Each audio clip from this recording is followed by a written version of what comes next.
बिस्मिल्लाहिर्रहमानिर्रहीम। अस्सलाम वालेकुम क्लास, मैं हूं प्रोफेसर मोहम्मद हामिद और आज हम देखने जा रहे हैं अपना लेक्चर नंबर 4। ये चैप्टर 1 का ही सेकंड पार्ट है जिसमें हम history of management, early management के बारे में देखेंगे और 4 अप्रोचेज़ हैं जिसमें से हम 2 जो हैं वो इस लेक्चर में कवर करेंगे और 2 जो हैं वो नेक्स्ट लेक्चर में कवर करेंगे। तो आज जो अप्रोचेज़ हम स्टडी करेंगे वो है क्लासिकल अप्रोच ऑफ मैनेजमेंट और बिहेवियरल अप्रोच ऑफ मैनेजमेंट। तो सबसे पहले हम देख लेते हैं अर्ली मैनेजमेंट को। अच्छा बेटा, अगर हम सबसे पहले स्टडी करें मैनेजमेंट की हिस्ट्री को कि मैनेजमेंट का कॉन्सेप्ट कहाँ से आया, तो उसमें हम बात करते हैं, या आपके सामने वर्ड लिखा होगा, इजिप्शियन पिरामिड्स का। यानी एट दैट टाइम जब वो पिरामिड्स बनाए गए तो आखिर वो कौन बंदा था या वो कौन लोग थे जिन्होंने बताया कि इतना मटेरियल रिक्वायर्ड होगा, इतनी लेबर रिक्वायर होगी, कौन सा वर्कर किस जगह पे काम करेगा। तो ये सारे सवालात हमें लेके जाते हैं मैनेजमेंट के कॉन्सेप्ट की तरफ। तो एट दैट टाइम पीरियड भी मैनेजमेंट थी। इसी तरह आप वो बात करता है ग्रेट वॉल ऑफ चाइना की, ठीक है, वो भी देख लो आप, तो उस टाइम पीरियड पे भी मैनेजमेंट थी, तो इतना बड़ा प्रोजेक्ट जो है वो कंप्लीट हुआ। नेक्स्ट वो बात कर रहा है डिवीज़न ऑफ लेबर की। डिवीज़न ऑफ लेबर का कॉन्सेप्ट जो है वो एडम स्मिथ ने हमको दिया था, और डिवीज़न ऑफ लेबर में उसने ये बात की थी कि अगर हम एक कंप्लीट प्रोसेस को डिफरेंट स्टेप्स में डिवाइड कर दें, ठीक है, और फिर उन स्टेप्स पे काम करें तो हम ज़्यादा प्रोडक्टिविटी जो है वो जनरेट कर सकते हैं। एग्जांपल उसने ली थी कि एक पिन बनाने वाली कंपनी जो कि पिन बना रही है, अगर एक लेबर कंप्लीट पिन बनाता है तो उसे ज़्यादा टाइम लगेगा। ऑब्वियस सी बात है, उसको अपनी प्लेस चेंज करनी पड़ेगी, एक प्रोसेस से दूसरे प्रोसेस में जाएगा, फिर तीसरे प्रोसेस में जाएगा, फिर फाइनलाइज एक पिन जो है वो बना लेगा। तो एडम स्मिथ ने यही बात बोली। एडम स्मिथ ने हमें ये बताया डिवीज़न ऑफ लेबर के कॉन्सेप्ट में, उसने हमें ये चीज़ बताई कि अगर हम उस पिन के प्रोसेस को डिफरेंट स्टेप्स में डिवाइड कर दें और जो हर वर्कर है वो अपने स्टेप में स्पेशलाइज्ड हो, तो हमारे पास जो है वो ज़्यादा पिन्स की प्रोडक्टिविटी जो है, हम ज़्यादा पिन्स जो है वो बना सकते हैं एक दिन के अंदर। इसी तरह अगर मैं आपको एग्जांपल दूं, अगर हम अपने गुजरात शहर की एग्जांपल देखें जिसके अंदर सर्विस इंडस्ट्री है, अगर आप वहाँ पे शूज़ का प्रोसेस देखें तो उसमें ऐसा नहीं है। यानी तब का कॉन्सेप्ट आज भी इंडस्ट्रीज़ में जो है वो यूज़ हो रहा है। वो किस तरह से, एक अब आपने एक शूज़ मैन्युफैक्चर करना है, एक शूज़ की प्रोडक्शन है आपकी, तो उसके अंदर ऐसा नहीं होगा कि एक ही जो लेबर है वो कटिंग कर रहा है, फिर एक ही लेबर उसको प्रोसेस करके उसकी स्टिचिंग कर रहा है, और फाइनलाइज प्रोडक्ट भी एक ही लेबर बना रहा है। उसमें हो क्या रहा है कि एक लेबर फ़र्ज़ कर लें वो कटिंग का प्रोसेस कर रहा है, दूसरा स्टिचिंग का प्रोसेस कर रहा है, तीसरा उसके बाद डिज़ाइनिंग का प्रोसेस कर रहा है। इसी तरह स्टेप बाय स्टेप जो शू का प्रोसेस है वो हर वर्कर एक स्टेप पे बैठा हुआ है और वो अपने उस स्टेप में स्पेशलाइज्ड है, और उसकी वजह से जो है ज़्यादा शूज़ हम जो है वो प्रोड्यूस कर सक रहे हैं, बजाय इसके कि एक वर्कर जो है वो कंप्लीट एक शू प्रोड्यूस करे। अब हम अपनी पहली जो है वो थ्योरी की तरफ आ जाते हैं, क्लासिकल मैनेजमेंट थ्योरी या क्लासिकल अप्रोच आप इसको कह सकते हैं।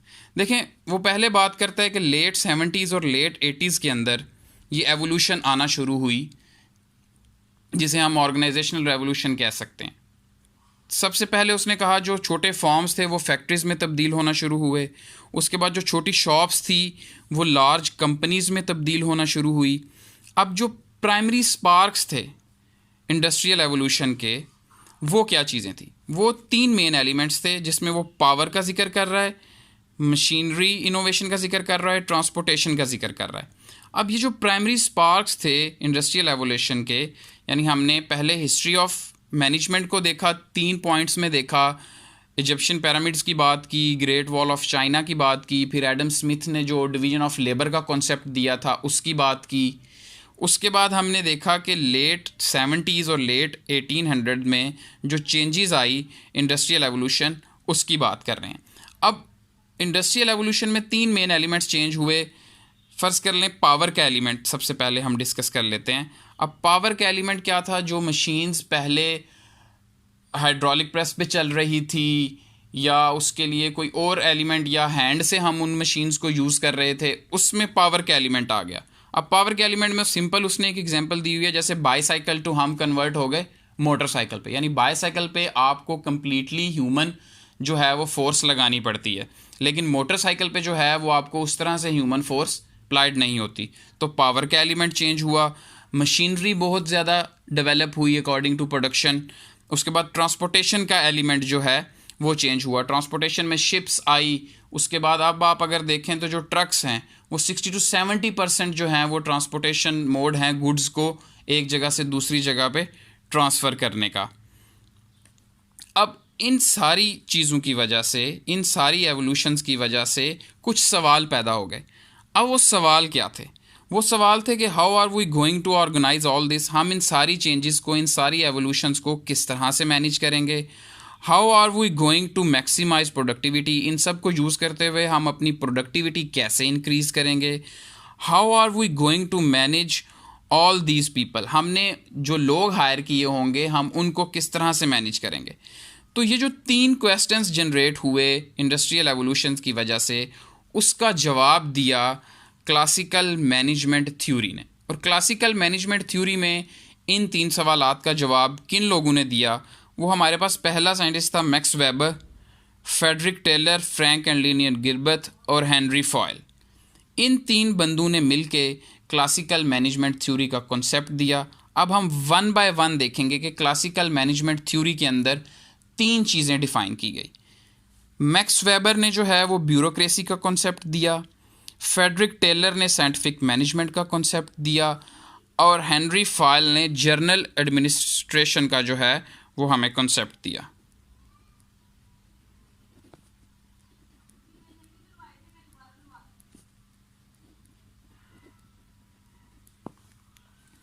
अब हम सबसे पहले देख लेते हैं कि मैक्स वेबर जो ब्यूरोक्रेसी का कॉन्सेप्ट था वो क्या था। अब मैक्स वेबर जो ब्यूरोक्रेसी का कॉन्सेप्ट था उसके अंदर हम 4 बुलेट्स को देखते हैं। सबसे पहले वो बात कर रहे हैं कि once authority should be tied to the official position he और शी ऑक्युपाइज, कि एक बंदे की जो अथॉरिटी है वो उसकी पोजीशन के साथ रिलेट करेगी।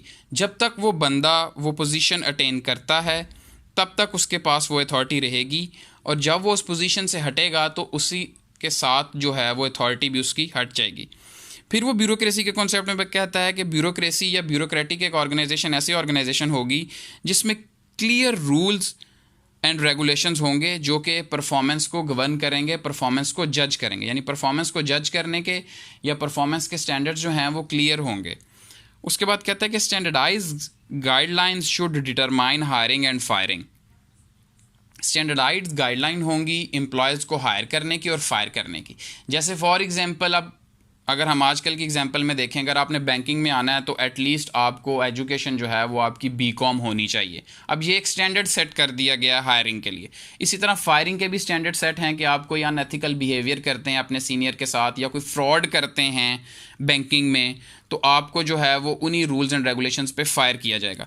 यानी तब की एग्जांपल, तब का दिया गया कॉन्सेप्ट हम आज की इंडस्ट्रीज़ और आज की कंपनीज़ में भी देख सकते हैं, जैसा कि मैंने आपको बैंक्स की एग्जांपल दी। और ये जो ब्यूरोक्रेसी का कॉन्सेप्ट था ये फेवरेटिज्म और पार्टिकुलिज्म के बिल्कुल अगेंस्ट था। यानी इसमें किसी भी तरह का एम्प्लॉयज़ को या मैनेजर्स को या मैनेजमेंट को कोई भी किसी भी तरह का जो है वो फेवरेटिज्म नहीं दिया जाएगा। जैसे फेवरेटिज्म की बेस पे आप किधर जॉब अटेन कर रहे हैं या आपको फेवरेटिज्म की बेस पे हायरिंग मिल जाएगी, तो ऐसा कॉन्सेप्ट नहीं था मैक्स वेबर के ब्यूरोक्रेसी या ब्यूरोक्रेटिक ऑर्गेनाइजेशन के अंदर। अब हम इसके कुछ मेन एलिमेंट्स देखेंगे कि ब्यूरोक्रेटिक ऑर्गेनाइजेशन या मैक्स वेबर ने जो मेन एलिमेंट्स बताए ब्यूरोक्रेटिक ऑर्गेनाइजेशन के, वो हम स्टडी करते हैं। अब अगर हम बुक के कॉन्सेप्ट में देखें तो वो हमें बता रहा है कि जो मैक्स वेबर था वो एक जर्मन साइकोलॉजिस्ट था जिसने ऑर्गेनाइजेशन को स्टडी किया और ब्यूरोक्रेसी का कॉन्सेप्ट दिया। अब ब्यूरोक्रेसी उसने क्या बताया है कि he developed a theory of authority structure and relationship based on an ideal organization he called a bureaucracy. Next हम जो देखते हैं इसके जो एलिमेंट्स हैं, जो ब्यूरोक्रेसी के अंदर एलिमेंट्स इन्वॉल्व हैं, उनको अब मैं बताता हूँ आपको कि वो एलिमेंट्स कौन कौन से हैं। अब सबसे पहले हम क्लासिकल थ्योरी में स्टडी कर रहे हैं मैक्स वेबर के ब्यूरोक्रेसी के कॉन्सेप्ट को, तो उसके हम स्टडी करने जा रहे हैं characteristics of Weber's bureaucracy. Characteristics कह लें या एलिमेंट्स कह लें। अब इसमें सबसे पहले उसने ब्यूरोक्रेसी के कॉन्सेप्ट को सेंटर में ले लिया और उसके उसने कुछ कैरेक्टरिस्टिक्स हमें जो हैं वो बता दी हैं। सबसे पहले ब्यूरोक्रेसी के अंदर उसने कहा डिवीजन ऑफ लेबर का कॉन्सेप्ट आएगा। डिवीजन ऑफ लेबर मैं ऑलरेडी आपको बता चुका हूँ कि एक कंप्लीट टास्क को हमने ब्रेक डाउन करना है छोटे छोटे स्टेप्स के अंदर, और उस हर छोटे छोटे स्टेप के ऊपर एक वर्कर काम करेगा और वो वर्कर उस स्टेप का स्पेशलाइज्ड होगा, जिसकी वजह से हमारी प्रोडक्टिविटी इंक्रीज होगी। जैसे कि मैंने आपको एग्जांपल पीछे दी है पिन इंडस्ट्री की और शू इंडस्ट्री की सर्विस की एग्जांपल। नेक्स्ट वो कह रहा है कि ब्यूरोक्रेसी के अंदर अथॉरिटी हायरार्की होगी, यानी हर बंदे को क्लियरली पता होगा कि मेरी इस ऑर्गेनाइजेशन में क्या पोजीशन है और मेरी इस पोजीशन की क्या अथॉरिटी है। नेक्स्ट वो कह रहा है कि formal selection, people selected for job based on technical qualifications, यानी जिन पर्सन्स को आपने हायर करना है उनके पास टेक्निकल स्किल्स होनी चाहिए, जो कि हमने पीछे स्टडी कर चुके हैं। नेक्स्ट हमारे पास आ रहा है फॉर्मल रूल्स एंड रेगुलेशन। उस ऑर्गेनाइजेशन के अंदर रिटन रूल्स एंड रेगुलेशंस होंगे जिनकी बेस पे ऑर्गेनाइजेशन के गोल्स डिफाइन किए जाएंगे, हर एम्प्लॉयज़ की पोजीशन को, हर डिपार्टमेंट के काम को जो है वो डिफ़ाइन किया जाएगा। यानी कंप्लीट ऑर्गेनाइजेशन के जो प्रोसीजर्स हैं वो रिटन रूल्स एंड रेगुलेशन से डिफाइंड होंगे। इम्पर्सनैलिटी का उसके बाद वो कॉन्सेप्ट बताता है, वो कहता है कि uniform application of rules and controls not according to personalities, यानी पर्सनैलिटीज़ की बेस पे, लोगों के इंटरेस्ट की बेस पे रूल्स एंड रेगुलेशंस या कंट्रोल फैक्टर्स नहीं बनाए जाएंगे। वो ऑर्गेनाइजेशन को देखते हुए, उसके ऑपरेशंस को देखते हुए, उसकी वर्किंग को देखते हुए जो है वो यूनिफॉर्म रूल्स एंड रेगुलेशंस बनाए जाएंगे। उसके बाद कहता है कि कैरियर ओरिएंटेशन, वो कहता है कि मैनेजर्स ऐसी ऑर्गेनाइजेशन में कैरियर ओरिएंटेशन होंगे, यानी वो उनकी कैरियर बिल्डिंग की सेंस होगी। उनकी ये सेंस नहीं होगी कि अगर एक मैनेजर जो है और career professionals not owners of units they manage, यानी वो जिन यूनिट्स को मैनेज कर रहे हैं वो ये नहीं समझेंगे कि वो इन यूनिट्स के ऑनर्स हैं। तो ये हमारे पास जो हैं कैरेक्टरिस्टिक्स ऑफ वेबर्स ब्यूरोक्रेसी, यानी क्लासिकल मैनेजमेंट थ्योरी के अंदर या क्लासिकल अप्रोच के अंदर 3 साइंटिस्ट की हमने बात की थी, मैक्स वेबर, फ्रेडरिक टेलर और हेनरी फॉयल। उनमें से सबसे पहले क्लासिकल अप्रोच में मैक्स वेबर ने क्या कॉन्सेप्ट दिया ब्यूरोक्रेसी का, हमने अभी उसको स्टडी किया। ब्यूरोक्रेसी के कॉन्सेप्ट को हमने देखा कि वो आज के दौर में किस तरह से उस कॉन्सेप्ट को कंपनीज या ऑर्गेनाइजेशंस यूज़ कर रही हैं, वो हमने देखा।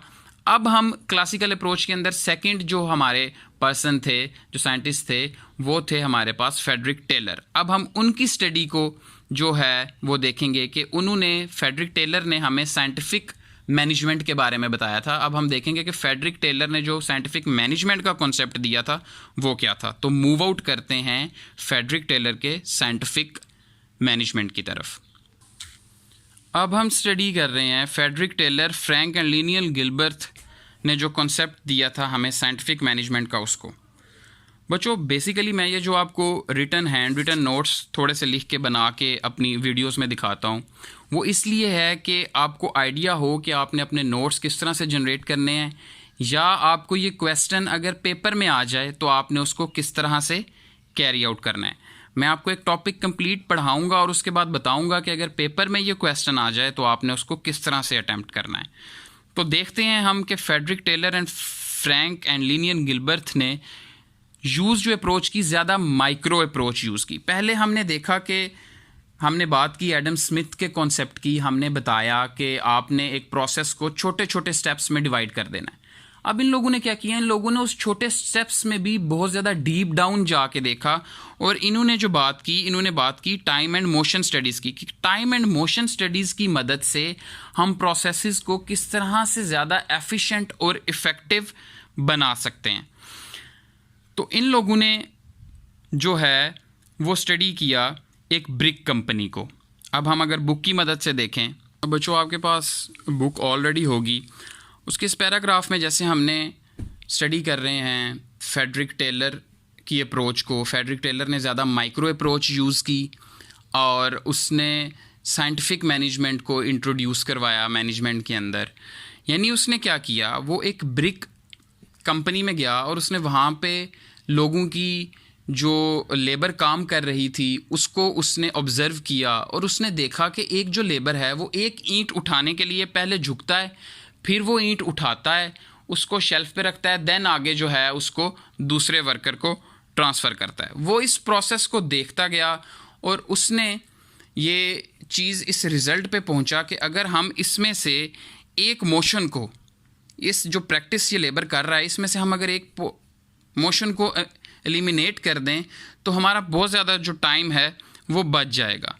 अब इसी में वो बता रहा है, ये हमारे लास्ट पैराग्राफ के अंदर, कि गिलबर्थ ने एक डिवाइस क्रिएट की, माइक्रो क्रोनोमीटर, जिसकी मदद से वर्कर्स के हैंड एंड बॉडी मोशंस को रिकॉर्ड किया जा सकता था। उन मोशंस को परफॉर्म करने में कितना टाइम स्पेंड हो रहा है वो कैलकुलेट किया जा सकता था।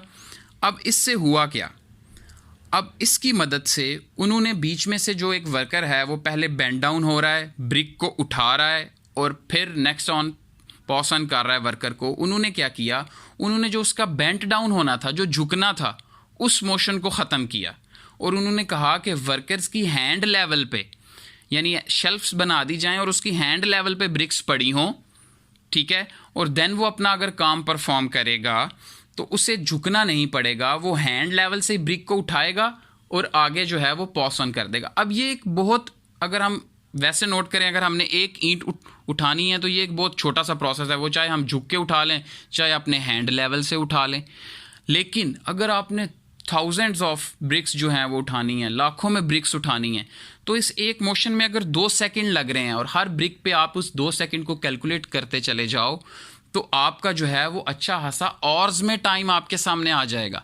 अब इससे होगा क्या, ज़्यादा डीप डाउन स्टडी की वजह से, ज़्यादा माइक्रो स्टडी की वजह से उन्होंने क्या किया कि एक तो टाइम को बचाया, उससे आपकी प्रोडक्टिविटी इंक्रीज़ होगी, जितना टाइम बचेगा उसमें आप ज़्यादा प्रोडक्टिविटी परफॉर्म कर सकते हैं। तो ये कॉन्सेप्ट था हमारे पास साइंटिफिक मैनेजमेंट का, या ज़्यादा माइक्रो अप्रोच का, जो हमें फ्रेडरिक टेलर, फ्रैंक लिनियन गिलबर्थ ने हमें दिया। नेक्स्ट बच्चे, अब हम स्टडी करते हैं। अब अगर हम इसको देखें कि इस कॉन्सेप्ट को, ये जो हमें फ्रेडरिक टेलर, फ्रैंक और लिनियन गिलबर्थ ने दिया, इसको हम आजकल की मैनेजमेंट में किस तरह से यूज़ कर रहे हैं। तो बच्चे, आजकल का आप देख रहे हैं फास्ट डिलीवरी का कॉन्सेप्ट। आप वहाँ पे ज़्यादा जल्दी जाना पसंद करते हैं, ऐसे खाने वाली जगह पे जहाँ पे आपको ऑर्डर ज़्यादा टाइमली आए।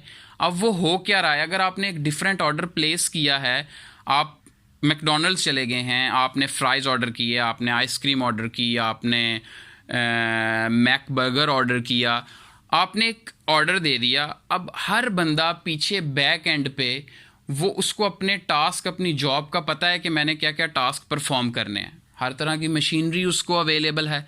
अब हर पर्सन जब अपना टास्क परफॉर्म करेगा और ज़्यादा एफिशिएंट वे में परफॉर्म करेगा तो आपके पास एक टाइमली ऑर्डर जो है वो आपके पास सामने आएगा। अब अगर एक ही पर्सन ने आपको आइसक्रीम भी बना के, आपको बर्गर्स भी बना के, आपको फ्राइज़ भी बना के देने हैं तो उसको ज़्यादा टाइम लगेगा। इसमें डिवीज़न ऑफ लेबर का कॉन्सेप्ट भी आ जाएगा और टाइम एफिशिएंसी का भी कॉन्सेप्ट आ जाएगा।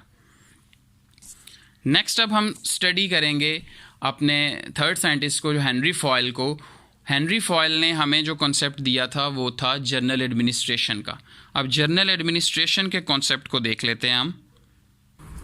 अब बेटा, क्लासिकल अप्रोच के अंदर जो थर्ड हम स्टडी करने जा रहे हैं वो है जर्नल एडमिनिस्ट्रेटिव थ्योरी। ये थ्योरी हमें दी थी हेनरी फॉयल ने। हेनरी फॉयल की जर्नल एडमिनिस्ट्रेटिव थ्योरी पे, जनरल मैनेजमेंट के कॉन्सेप्ट्स पे कंप्लीट बुक है, जिसके चैप्टर 1 में उसने कुछ फंक्शंस आइडेंटिफाई किए जो कि हम जर्नल एडमिनिस्ट्रेटिव थ्योरी के अंदर देखेंगे, और चैप्टर 1 के अंदर हम उनको पहले भी पढ़ चुके हैं कि मैनेजर्स क्या परफॉर्म करेंगे। वो प्लानिंग का काम करेंगे, वो ऑर्गेनाइजिंग करेंगे, वो कमांडिंग करेंगे, कोऑर्डिनेटिंग करेंगे और कंट्रोलिंग करेंगे।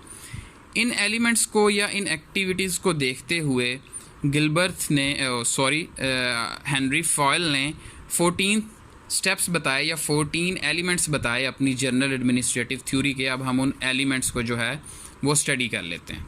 अब वो एलिमेंट्स जो हैं वो ये आपके सामने हैं। अब उसमें सबसे पहला एलिमेंट है हमारे पास division of labour, division of work. Division of work का कॉन्सेप्ट मैं आपको पीछे बता चुका हूँ कि हम स्पेशलाइज्ड वर्कर लेंगे, वर्क को डिवाइड करेंगे और स्पेशलाइज्ड वर्कर की मदद से अपनी प्रोडक्टिविटी को इंक्रीज़ करेंगे। Authority, managers must be able to give orders and authorities give them this right. Managers जो है वो ऑर्डर्स दे सकते हैं और अथॉरिटी जो है वो उनको ये राइट प्रोवाइड करती है। Discipline, employees must obey and respect the rules that govern the organisation.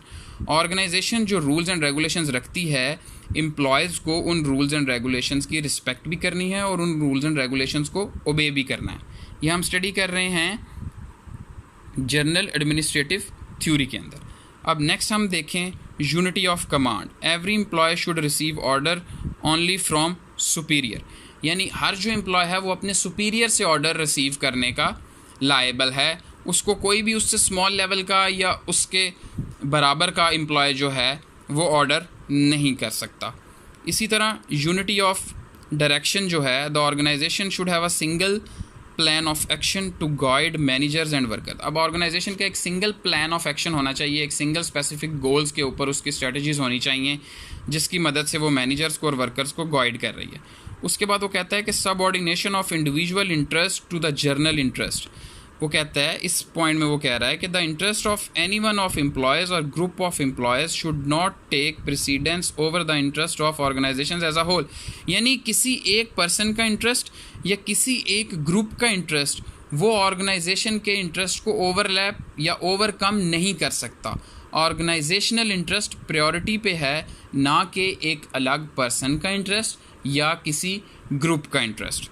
तो उसके बाद हम देखते हैं रेम्यूनरेशन का कॉन्सेप्ट, वो है workers must be paid a fair ways for the services. General administrative theory के अंदर उसने ये पॉइंट डिस्क्राइब किया कि अगर आप वर्कर से काम ले रहे हैं तो आप उनको फेयर वेजेस भी जो है वो प्रोवाइड करें। नेक्स्ट हम देखते हैं सेंट्रलाइजेशन। सेंट्रलाइजेशन में वो हमें कह रहा है कि this term refers to the degree to which subordinates are involve in decision making. यानी सेंट्रलाइजेशन के कॉन्सेप्ट में ये बात करता है कि आप अपने सबऑर्डिनेट्स को, जो सुपरवाइजर्स हैं जिन्होंने एक वर्क को सुपरवाइज करना है, उनको भी डिसीजन मेकिंग के प्रोसेस के अंदर शामिल करें। नेक्स्ट हम देखते हैं जो उसने पॉइंट हमें बताया, scalar chain. The line of authority from top management to the lowest ranks is the scalar chain. अब लाइन ऑफ अथॉरिटी, अब जो अथॉरिटी, स्केलर चेन मीन्स जो अथॉरिटी हमारी टॉप मैनेजमेंट के पास है वो मिडिल मैनेजमेंट के पास या लोअर लेवल मैनेजमेंट के पास नहीं हो सकती। किस तरह से नहीं हो सकती? टॉप मैनेजमेंट में board of director, CEO, honours जो हैं वो कंपनी के आ रहे हैं, और डाउन द लाइन में जैसे हमने मिडिल मैनेजमेंट में और लो लेवल मैनेजमेंट को स्टडी किया हुआ है, तो उनकी अथॉरिटीज़ जो हैं वो अपनी पोजीशंस के हिसाब से वो डिफरेंट हैं। नेक्स्ट हमारे पास कॉन्सेप्ट आता है, उसने दिया ऑर्डर का। People and material should be in the right place at the right time. Order के कॉन्सेप्ट में वो ये बात कर रहा है कि जनरल एडमिनिस्ट्रेटिव थ्योरी के अंदर मैनेजमेंट इस चीज़ को जो है वो इंश्योर करती है कि राइट बंदा राइट जगह पे काम कर रहा है और जो मटेरियल है जिस जगह पे रिक्वायर्ड है वो टाइमली उस जगह पे रिक्वायर्ड है। यानी फ़र्ज़ कर लें कि मेरे अंदर IT की स्किल्स नहीं हैं, यानी मैं अगर एक ऑर्गेनाइजेशन में जाता हूँ और मेरे अंदर IT की स्किल्स नहीं हैं और वो मुझे अपनी ऑर्गेनाइजेशन का IT कोऑर्डिनेटर बना देते हैं, तो इट मीन्स उन्होंने बंदे की स्किल्स को देखते हुए बंदे को राइट जगह पे जो है वो उसका टास्क परफॉर्म करने के लिए उसको नहीं बिठाया। अब उन्होंने मुझे IT कोऑर्डिनेटर तो बना दिया, अब जो रिज़ल्ट्स उसके आएंगे, ऑब्वियस सी बात है मुझे IT का नॉलेज नहीं है तो रिज़ल्ट्स उतने जो है वो प्रोएक्टिव नहीं आएंगे। तो ऑर्डर में वो यही बात कर रहा है कि people and materials should be at the right place at the right time. Right time पे राइट बंदा जो है वो राइट जगह पे काम कर रहा हो और राइट टाइम पे जो मटेरियल रिक्वायर्ड है वो उस जगह पे मौजूद हो ताकि वर्कर्स अपना काम इजीली परफॉर्म कर सकें। उसके बाद वो बात करता है हमारे पास इक्विटी की। Manager should be kind and fair to the subordinates. यानी एक मैनेजर जो है वो बाइस्ड अप्रोच ना रखे, यानी जब उसने अपने वर्कर्स की परफॉर्मेंस को एक दूसरे के साथ मैच करना है तो वो बाइस ना हो। इस तरह ना हो कि वो किसी पर्सनल लाइकिंग की बेस पे किसी वर्कर को जो है वो ज़्यादा रिवॉर्ड्स के लिए उसको नॉमिनेट कर दे और पर्सनल लाइकिंग की बेस पे या पर्सनल डिसलाइकिंग की बेस पे किसी वर्कर को बिल्कुल इग्नोर कर दे। तो एक मैनेजर को कॉन्सेप्ट दिया गया कि इक्विटी की बेस पे चलना है, उसे बाइसनेस जो है वो मैनेजमेंट के अंदर इन्वॉल्व नहीं करनी। Stability of tenure of personnel. Management should provide orderly personnel planning and ensure that placements are available to fill vacancies. अब यहाँ पे वो क्या कह रहा है कि पर्सनल बिल्डिंग के लिए जो है वो प्लानिंग ऑलरेडी मैनेजमेंट ने की हो, एम्प्लॉयज़ की पर्सनल बिल्डिंग की, और मैनेजमेंट के पास ऑलरेडी रिप्लेसमेंट्स होनी चाहिए। यानी ऐसा नहीं है कि अगर आपका एक एम्प्लॉय प्रोडक्शन चेन है आपकी, 10 बंदे एक प्रोडक्ट मिल के बना रहे हैं, अगर उसमें से वर्कर नंबर 8 जो है वो बीमार हो जाता है तो आपका कंप्लीट प्रोसेस रुक जाए। यहाँ पे वो कह रहा है कि आपके पास जो है वो रिप्लेसमेंट मौजूद होनी चाहिए वैकेंसीज़ को फिल करने के लिए। इनिशिएटिव के कॉन्सेप्ट में वो हमें बताता है employees who are allowed to originate and carried out plans will exert high level of efforts.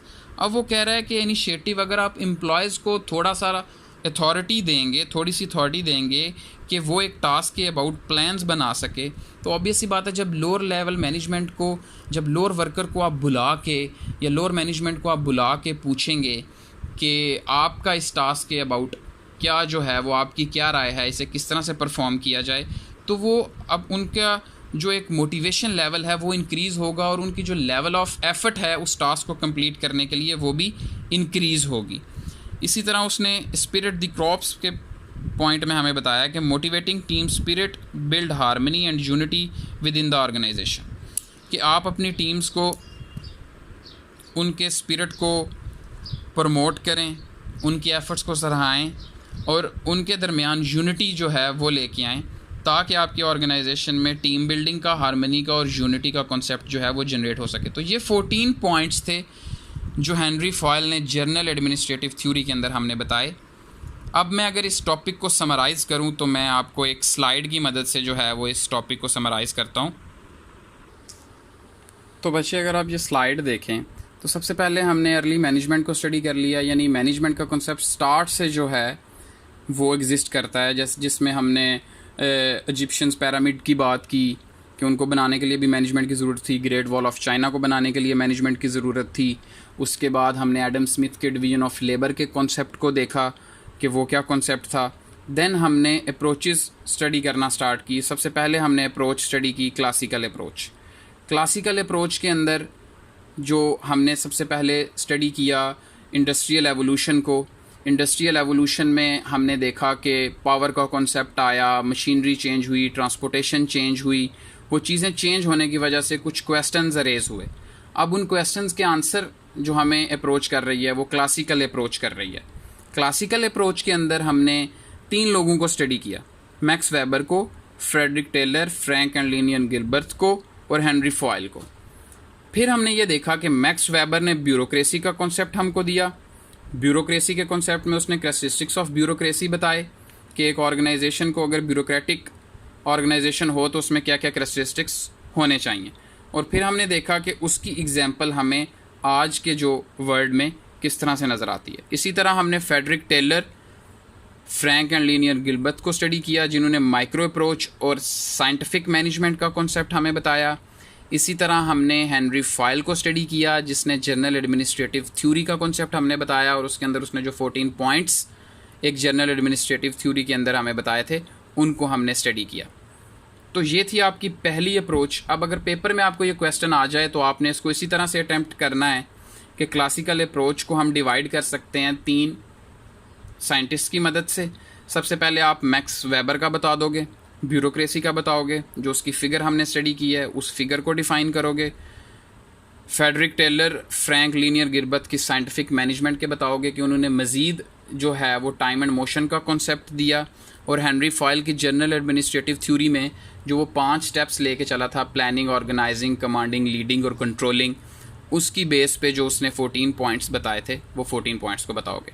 तो ये हमने देखा अर्ली मैनेजमेंट को और अपनी फर्स्ट अप्रोच को जो थी क्लासिकल अप्रोच। अब हम नेक्स्ट स्टडी करेंगे बिहेवियरल अप्रोच।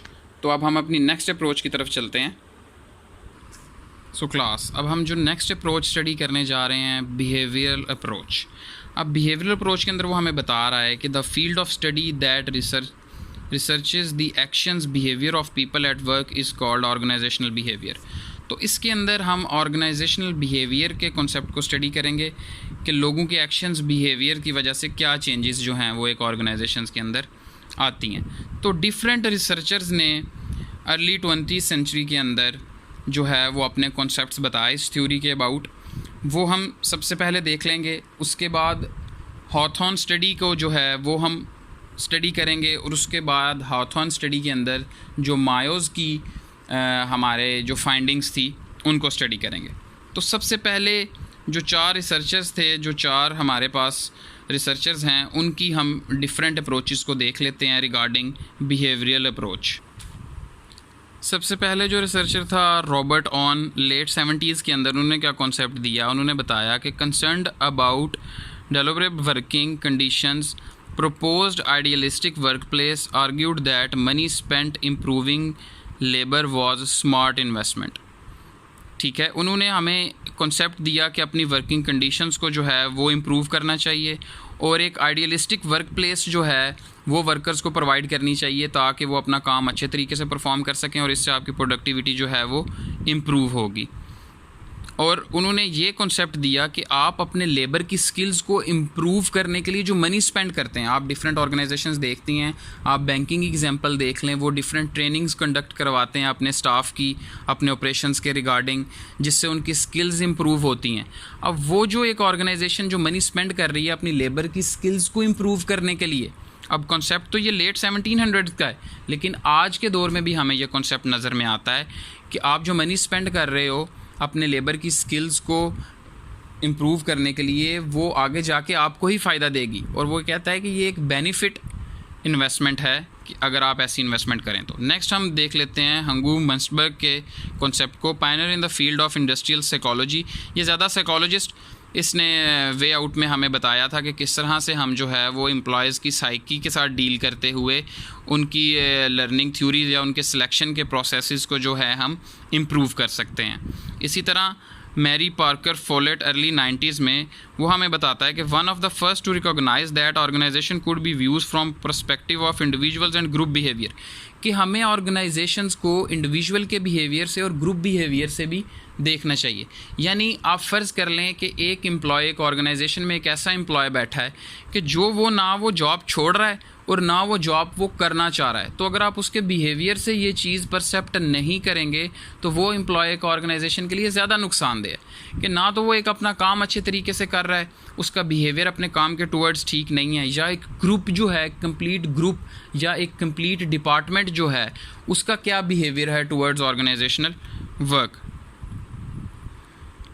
ये कॉन्सेप्ट इन्होंने हमें बताया था। उसके बाद चेस्टर बर्नार्ड ने actual manager who thought organisation were social system that required corporation, यानी चेस्टर बर्नार्ड ने हमें कॉरपोरेशन का कॉन्सेप्ट बताया कि एक ऑर्गेनाइजेशन के अंदर कॉरपोरेशन का कॉन्सेप्ट होना चाहिए। जब तक आप कॉपरेट नहीं करेंगे एक दूसरे के साथ तो आप अपने टास्क अच्छे तरीके से परफॉर्म नहीं कर सकते। Believed manager job was to communicate and stimulate employees high level of efforts. यही हम बात पहले भी कर चुके हैं कि मैनेजर्स की जॉब है कि वो एम्प्लॉयज़ के साथ कम्युनिकेट करे और एम्प्लॉयज़ को उनका काम परफॉर्म करने में हेल्प आउट हो। देन वो कहता है कि first to argue that organisation were open systems. अब ये जो 4 रिसर्चर्स थे जिनके हमने कॉन्सेप्ट्स को स्टडी किया, इसी तरह अब एक स्टडी जो है वो हमें बताई गई जिसको नाम दिया गया हॉथॉर्न स्टडीज़ का, उसको हम स्टडी कर लेते हैं। अब बेटा हम स्टडी करने जा रहे हैं और बिहेवियरल अप्रोच के अंदर हॉथॉर्न स्टडीज़ का कॉन्सेप्ट। तो वो कहता है कि वेस्टर्न इलेक्ट्रिक कंपनी थी, ठीक है, इन सीरियो लिनस, उसके अंदर उन्होंने क्या किया, एक एक्सपेरिमेंट परफॉर्म किया जिससे वो एम्प्लॉयज़ की प्रोडक्टिविटी को जज करना चाह रहे थे। अब मैं जर्नल, जो इस पैराग्राफ के अंदर वो जर्नल सारा एक्सपेरिमेंट बताया हुआ है, मैं आपको आसान वर्ड्स में उसको डिस्क्राइब करता हूँ कि उस कंपनी ने क्या किया। उस कंपनी ने लाइट के इफ़ेक्ट को जो है वो स्टडी किया। फॉर एग्ज़ाम्पल अभी ये आपको बुक का जो पेज है लाइट में अच्छा नज़र आ रहा है, अगर मैं इसकी लाइट रूम की, जिस रूम में मैं हूँ, वो डिम कर दूँ तो आपको वो इतना क्लियरली नज़र नहीं आएगा और आप ठीक तरीके से अंडरस्टैंड नहीं कर सकेंगे। इसी तरह उन्होंने लाइट के एलिमेंट को लेके वर्कर्स के 2 ग्रुप बनाए। एक को कांस्टेंट ग्रुप का नाम दे दिया जिसको एक कांस्टेंट लाइट जो थी वो अपना वर्क परफॉर्म करने के लिए मिल रही थी, और एक एक्सपेरिमेंटल ग्रुप रख लिया। एक्सपेरिमेंटल ग्रुप को क्या किया, उस रूम की उन्होंने लाइट कभी कम कर देते थे, कभी ज़्यादा कर देते थे। अब उन्होंने इस स्टडी से क्या इफ़ेक्ट जनरेट किया, जब उन्होंने ये स्टडी हुई तो अब नॉर्मली हम ये चीज़ डिस्कस कर रहे हैं, हमें क्या लग रहा होगा, हमें ये लग रहा होगा कि जो कांस्टेंट ग्रुप है उसको, जिसको कांस्टेंट लाइट प्रोवाइड की जा रही है, जिसमें आपको क्लियरली नज़र आ सकता है, उसकी प्रोडक्टिविटी ज़्यादा होगी, और एक्सपेरिमेंटल ग्रुप जिसकी लाइट कम या ज़्यादा की जा रही है उसकी प्रोडक्टिविटी कम होगी, लेकिन ऐसा नहीं है। जब उन्होंने ये एक्सपेरिमेंट किया तो दोनों जो बोथ ग्रुप्स थे उनकी प्रोडक्टिविटी का लेवल सेम था। अब यहाँ पे एक चीज़ समझने की ज़रूरत यह है कि लाइट के कम और ज़्यादा करने के इफ़ेक्ट को हमने किस तरह से जज करना है। एक वो ग्रुप है जिसको कांस्टेंट लाइट प्रोवाइड की जा रही है, और एक वो ग्रुप है जिसको हम लाइट को फ्लक्चुएट कर रहे हैं। अब लाइट को फ्लक्चुएट करने का मतलब ये नहीं है कि बिल्कुल ही आपको एक एलिमेंट या एक चीज़ या ये जैसे बॉल पॉइंट है, मैं इतनी लाइट कम कर दूं कि आपको ये बॉल पॉइंट नज़र ही ना आए। वो एलिमेंट नहीं है। वो कह रहा है कि उसने लाइट को थोड़ा सा डिम किया, ठीक है, जैसे आपको ये साया नज़र आ रहा होगा, अभी ये है डिम लाइट। अब थोड़ा सा लाइट को डिम किया, तब भी एम्प्लॉयज़ को जो थी वो अपनी चीज़ें जिससे वो काम परफॉर्म कर रहे थे वो नज़र आ रही थी। तो लाइट के इफ़ेक्ट को हल्का सा कम ज़्यादा करने से प्रोडक्टिविटी पे फ़र्क नहीं पड़ा। फिर उन्होंने देखा कि प्रोडक्टिविटी पे फ़र्क कम तब पड़ा जब वो उस लाइट को बिल्कुल मून लाइट के लेवल पे कम कर दिया। यानी जब एक आपको एक चीज़ बिल्कुल जैसे ये बॉल पॉइंट नज़र आ रही है और मैं इस पर हाथ रख लूँ तो आपको ये बॉल पॉइंट नहीं नज़र आएगी, यानी इतनी कम लाइट उन्होंने उस रूम में कर दी कि आपको अपने जिन टूल से आप काम परफॉर्म कर रहे हैं उनको वो टूल्स ही ना नज़र आएँ। तो उस स्टेज पे जाके जो उनकी प्रोडक्टिविटी कम हुई, ठीक है। देन वेस्टर्न इलेक्ट्रिक कंपनी ने हार्वर्ड के प्रोफेसर एल्टन मायो को जो है वो बुलाया, वो अपनी एसोसिएट टीम के साथ आए और उन्होंने इस स्टडी को ज्वाइन किया, और वो इस इफ़ेक्ट पे पहुँचे कि जो प्रोडक्टिविटी का जो इंक्रीज़ और डिक्रीज़ है वो लाइट से नहीं है। इस स्टडी से एक्चुअली में कॉन्सेप्ट जनरेट हुआ पीपल्स बिहेवियर का, लोगों के एटीट्यूड्स का, इंडिविजुअल बिहेवियर का और ग्रुप बिहेवियर का, जो कि ऑर्गेनाइजेशन के स्टैंडर्ड्स डील कर रहे हैं। उसकी वजह से जो है वो एम्प्लॉयज़ की प्रोडक्टिविटी और जो है वो इंक्रीज़ और डिक्रीज़ हो सकती है। यानी बेसिकली अगर हम एकेडमिक वाइज देखें तो हॉथॉर्न स्टडीज़ फेल हो गई। यानी हॉथॉर्न स्टडीज़ जिस बेस पे शुरू हुई थी कि हम लाइट को कम और ज़्यादा करेंगे और उसकी वजह से प्रोडक्टिविटी पे असर पड़ेगा, असल में वो इशू नहीं था। लेकिन इस स्टडी की वजह से जो न्यू एलिमेंट्स जनरेट हुए, जो हमें लोगों के बिहेवियर के टुवर्ड्स, लोगों के एटीट्यूड्स के टुवर्ड्स, जिनको आके एल्टन मायो ने स्टडी किया, एल्टन मायो ने कंसल्ट किया उस स्टडी को जो है हॉथॉर्न स्टडीज़ को देखते हुए, तो वो इस नतीजे पे पहुंचा कि लोगों के बिहेवियर, लोगों के एटीट्यूड, ग्रुप एटीट्यूड्स की वजह से, जो ऑर्गेनाइजेशन के रूल्स एंड रेगुलेशंस की वजह से जो लोगों के एटीट्यूड्स हैं उनकी वजह से जो है वो प्रोडक्टिविटी इंक्रीज़ और डिक्रीज़ होती है। तो इस तरह से जो है वो बिहेवियरल अप्रोच का कॉन्सेप्ट जो है वो अमल में आया। अब आप अगर इस बिहेवियरल अप्रोच को आज स्टडी करें, आज की अगर हम इसको एग्जांपल में देखें, तो ऑब्वियस सी बात है लोगों के बिहेवियर से काफ़ी ज़्यादा इम्पेक्ट पड़ता है। अगर आप बीइंग अ स्टूडेंट, आपका बिहेवियर या आपका एटीट्यूड इस कोर्स को फ़र्ज़ कर लें स्टडी करने के टुवर्ड्स नहीं है, तो आप उतने अच्छे रिज़ल्ट्स प्रोड्यूस नहीं कर सकेंगे। लेकिन अगर आप इंटरेस्ट शो करते हैं, अपना बिहेवियर पॉजिटिव शो करते हैं स्टडी के टुवर्ड्स, तो आप जो है वो इसको अच्छे तरीके से स्टडी करेंगे और एंड रिज़ल्ट्स आपके पास अच्छे आएंगे। इसी तरह अगर हम ऑर्गेनाइजेशन के कॉन्टेक्स्ट में देखें कि अगर लोगों का बिहेवियर, आप फ़र्ज़ कर लें आप एक टीम से काम ले रहे हैं, वो अच्छा काम परफॉर्म कर रही है और आप उसको रिवॉर्ड नहीं दे रहे, यानी आप रिवॉर्ड से लोगों के बिहेवियर को पॉजिटिव कर रहे हैं, उनको मोटिवेट कर रहे हैं, तो इस तरह से आपने लोगों के बिहेवियर को कंट्रोल करके, उनके एटीट्यूड्स को देखते हुए, टीम बिल्डिंग का कॉन्सेप्ट बनाते हुए आजकल की ऑर्गेनाइजेशंस जो हैं वो अपना काम परफॉर्म कर रही हैं। तो ये थी हमारे पास बिहेवियरल अप्रोच। अब आज के लेक्चर में क्लास हम स्टडी कर चुके हैं अर्ली मैनेजमेंट को, क्लासिकल अप्रोच को। क्लासिकल अप्रोच के अंदर हमने 3 जो है वो लोगों को हमने स्टडी किया, मैक्स वेबर को, फेडरिक टेलर को और हेनरी फॉयल को। इसी तरह क्लासिकल अप्रोच के अंदर हमने 4 रिसर्चर्स को स्टडी किया और हॉथॉर्न स्टडीज़ का कॉन्सेप्ट देखा, जिसके कॉन्सेप्ट की वजह से हमें ऑर्गेनाइजेशनल बिहेवियर का कॉन्सेप्ट हमारे सामने आया हार्वर्ड के साइंटिस्ट, हार्वर्ड के प्रोफेसर एल्टन मायो की वजह से। तो ये था हमारा आज का टॉपिक। आप लोगों ने इसको अच्छे से इस वीडियो को देख लेना है और अपने क्वेश्चंस जो हैं वो नोट कर लेने हैं इस टॉपिक के रिगार्डिंग। नेक्स्ट जो है हम अपनी जो 2 अप्रोचेज़ रह गई हैं उनको स्टडी करेंगे, क्वांटिटेटिव अप्रोच और कंटेम्परेरी अप्रोच। अस्सलाम वालेकुम।